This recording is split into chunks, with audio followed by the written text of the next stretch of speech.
My YouTube channel exercise. हम लोग आज से नया क्लास स्टार्ट करेंगे। ये हमारा नया यूट्यूब चैनल है जिसमें हम लोग हिस्ट्री से स्टार्ट करेंगे और एक एक करके हर टॉपिक को पढ़ते चले जाएंगे। ठीक है, इसमें मेन पॉइंट जो एग्जाम से रिलेटेड मेन पॉइंट होगा उस सारी चीज़ को देखते जाएंगे, किसी भी चीज़ को छोड़ेंगे नहीं और एक एक पॉइंट को एनालिसिस करेंगे और आगे बढ़ते जाएंगे। तो सबसे पहले हम लोग क्या करेंगे, हिस्ट्री को, जैसा कि आप लोग यदि कोई बिगिनर होंगे तो उनको भी पता होगा, बाकी तो पता ही होगा। हिस्ट्री को हम लोग 3 भाग में डिवाइड करके पढ़ते हैं, ancient history, medieval history and modern history, यानी प्राचीन भारत, दूसरा है मध्यकालीन भारत और तीसरा है आधुनिक भारत। प्राचीन भारत को एंशिएंट हिस्ट्री कहते हैं और एंशिएंट हिस्ट्री को पढ़ने के लिए, किसी भी चीज़ को पढ़ने के लिए हम लोगों को सोर्स की आवश्यकता होती है। उसी तरह से एंशिएंट हिस्ट्री को पढ़ने के लिए हम लोग सोर्स लेते हैं। उस सोर्स में क्या है, सबसे पहले धर्म ग्रंथ या ऐतिहासिक ग्रंथ को पढ़ते हैं हम लोग, उसके बाद विदेशी यात्री और फिर पुरातत्व साक्ष्य को पढ़ते हैं। ठीक है, धर्म ग्रंथ में हम लोग क्या क्या पढ़ेंगे, धर्म ग्रंथ में हम लोग 2 चीज़ को पढ़ेंगे, एक ब्राह्मण साहित्य को पढ़ेंगे और दूसरा ब्राह्मण उत्तर साहित्य को, यानी कि ब्राह्मण साहित्य के बाद जो साहित्य आया है उसको ब्राह्मण उत्तर साहित्य कहते हैं। और ब्राह्मण साहित्य में हम लोग वेद पढ़ेंगे, वेदांग पढ़ेंगे, उपनिषद पढ़ेंगे, पुराण पढ़ेंगे, रामायण पढ़ेंगे और महाभारत पढ़ेंगे। और ब्राह्मण उत्तर साहित्य में हम लोग जो पढ़ेंगे वो बौद्ध साहित्य पढ़ेंगे और जैन साहित्य को पढ़ना है। चलिए हम लोग स्टार्ट करते हैं ब्राह्मण साहित्य को। ब्राह्मण साहित्य में सबसे पहला चीज़ जो पढ़ेंगे वो लोग वेद को पढ़ेंगे। वेद क्या होता है, वेद हम लोगों का जो है, या ब्राह्मण साहित्य का कहिए तो सबसे प्राचीन ग्रंथ है। ठीक है, इसके संकलनकर्ता जो इसको संकलन किए हैं या एक जगह सबमिट किए हैं, एक जगह जमा किए हैं, उनका नाम है वेद व्यास जी। वेद 4 प्रकार का होता है, पहला ऋग्वेद, दूसरा यजुर्वेद, तीसरा सामवेद, चौथा अथर्ववेद। ऋग्वेद जो सबसे पुराना वेद है उसको ऋग्वेद कहते हैं और जो सबसे लास्ट में खोजा गया, सबसे लास्ट का वेद जो उसको कहते हैं हम लोग अथर्ववेद। आगे देखते हैं हम लोग।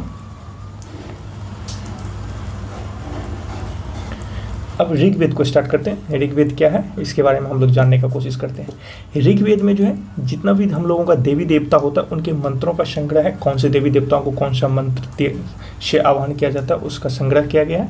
इसमें टोटल 10 मंडल है, 1028 सूक्त है और 10,442 ऋचाएँ हैं। मंत्रों का जो उच्चारण किया जाता है इसमें उसको होत्री कहते हैं या होता कहते हैं। ठीक है, इनका रचना जो है 1500 ईसा पूर्व में और 1000 ईसा पूर्व में। ये ईसा पूर्व या ईस्वी पूर्व, इसको हम लोग नेक्स्ट कभी डिस्कस करेंगे। ठीक है, दूसरे से 7वें, यानी अभी हम लोग जो पढ़े थे 10 मंडल हैं, तो दूसरे से लेकर 7वें मंडल तक को हम लोग वंश मंडल या प्राचीन मंडल कहते हैं। ये एग्जाम में पूछा हुआ है रेलवे में, दूसरे से 7वें मंडल को वंश मंडल या प्राचीन मंडल कहते हैं। चौथे मंडल को, ये मंडल जितना भी, आप सारे मंडल को ध्यान रखेंगे, ये किसी न किसी एग्जाम में पूछा हुआ होगा। चौथे मंडल को क्या कहते हैं, कृषि संबंधित जानकारी मिलता है। तीसरे मंडल से गायत्री मंत्र के बारे में मिलता है और गायत्री मंत्र का रचना विश्वामित्र जी के द्वारा किया गया है। 7वें मंडल में वरुण देवता के बारे में चर्चा है। 9वें मंडल में देवता सोम का चर्चा है और 10वें मंडल में पुरुष सूक्त यानी वर्ण व्यवस्था का चर्चा किया गया है। वर्ण व्यवस्था क्या है, 4 वर्ण व्यवस्था थे, ब्राह्मण, क्षत्रिय, वैश्य और शूद्र। ब्राह्मण क्या है, ब्रह्मा जी के मुख से, क्षत्रिय भुजा से, वैश्य जंघा से और शूद्र जो है चरण से। 10वें मंडल में हम लोग 10वें और पहले मंडल जो है 10वां यानी कि सबसे लास्ट मंडल है और पहला मंडल जो वो सबसे लास्ट में जोड़ा गया था। 8वें मंडल में जो हाथ से लिखा गया है ऋचा, उनको क्या कहते हैं, खिल्ले कहते हैं। ये ध्यान रखना है, जो 8वें मंडल में हाथ से लिखा हुआ जो भी ऋचा है उसको हम लोग क्या कहेंगे, खिल्ले कहेंगे। ये ऋग्वेद में इंद्र की जो चर्चा की गई है, इंद्र का कुल 250 बार चर्चा किया गया और इंद्र को इसमें पुरंदर कहा गया। इस चीज़ पे ध्यान देंगे, इस चीज़ पे गौर भी करेंगे, जो इंद्र को क्या कहा गया, पुरंदर कहा गया। और अग्नि का चर्चा जो ऋग्वेद में कुल 200 बार किया गया है और सबसे ज़्यादा चर्चा जो किया गया सोमरस का चर्चा किया है। इस शब्द का ऋग्वेद में सबसे ज़्यादा चर्चा है।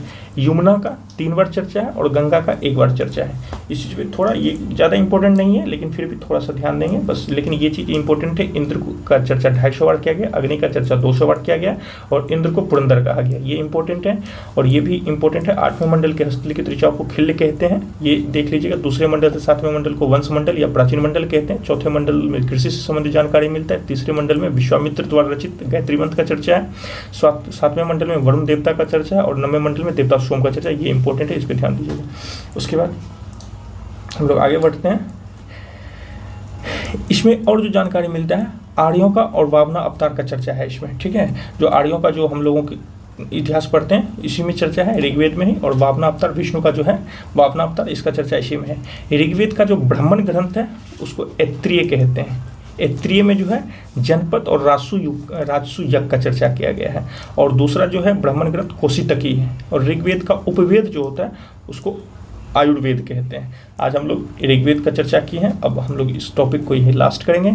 अगले दिन से हम लोग नए क्लास में अथर्ववेद को और नेक्स्ट को जानेंगे। Thank you.